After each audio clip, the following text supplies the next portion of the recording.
Nous revoilà et on est reparti. Et pourquoi? Parce que j'ai encore envie. J'ai encore envie d'essayer. En fait, je te le dis, hein. En général, sur les actions US, il y a très peu de ratés sur cette chaîne. Tu peux vérifier, à chaque fois que je t'ai parlé d'actions US, franchement, c'est bien sûr, il y a eu des ratés, mais c'est rare, c'est vraiment rare. Les actions françaises, en général, je me vautre. Pourquoi?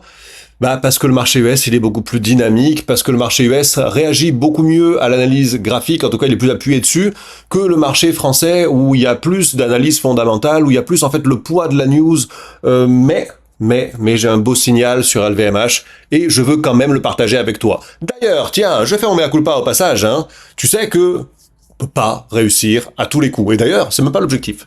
L'objectif, c'est juste que quand on gagne plus que quand on perd. Même si on gagne pas plus souvent qu'on perd, si on perd 5 et qu'à chaque fois qu'on gagne, on gagne 25, et ben on s'en sort très bien, même si on perd plus souvent que l'on gagne éventuellement. La dernière fois, je t'avais parlé de Kering, j'avais acheté Kering, et Kering, il me l'a fait à l'envers. Donc tu vois, Kering, on avait un beau W ici, j'avais acheté ici le breakout et c'était reparti en sens inverse immédiatement, mais mes stop loss étaient très près en fait, tu vois. J'avais dû acheter quelque part par là, et je devais avoir un stop loss quelque part par là, j'avais perdu 3-4%, donc c'est vraiment pas grave. Je l'ai tenté, ça a pas pris, tant pis, je préfère tenter des trucs qui marchent pas, mais des fois ça marche, que rien tenter, parce que dans ce cas-là, il y a jamais rien qui marche.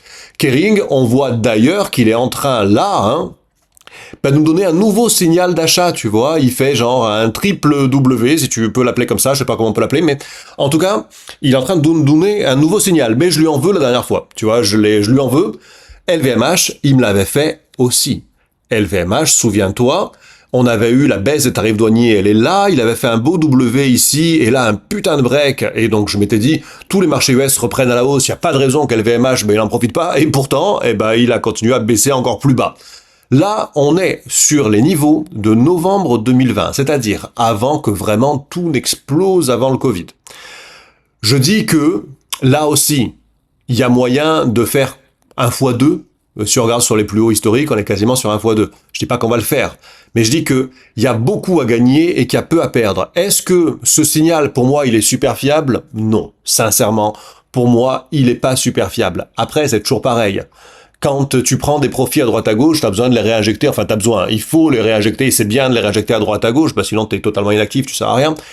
Et là, moi je dis que ça se tente, mais ça se tente avec des précautions, parce que le signal il est beau, il est clair, hein. Regarde, je viens en 4 heures, voilà. En 4 heures, il se voit beaucoup mieux. On a ce signal de retournement ici, tu vois. On a fait notre W, je te le dessine. On a fait notre W, il est là. Et on vient recasser au-dessus, donc potentiellement, on revient d'abord ici, tu vois, et puis après, on revient là, et puis après, voilà, potentiellement. Donc, est-ce que je te dis, ouais, c'est sûr, franchement, non, il y a des fois où j'ai été beaucoup plus sûr que ça dans ma vie. Graphiquement, c'est pas mal. Au niveau de l'actif sous-jacent, il m'a déjà déçu, il m'a déjà planté, et je sais que le marché du luxe en France, systématiquement, il me plante. Pour autant, ce que je dis, non, ce que je fais, je te le dis, et ça, c'est un signal que je prends. Je prends tant qu'on est au-dessus des 465, on est bullish, on est sur un retournement, évidemment, il va falloir passer la 20-50 ici, mais tant qu'on est là, on est bullish, on prend. Pour moi, après, dessous, 460, on va dire 459, ça commence à être moche, et bien sûr, tout en dessous, de plus en plus moche.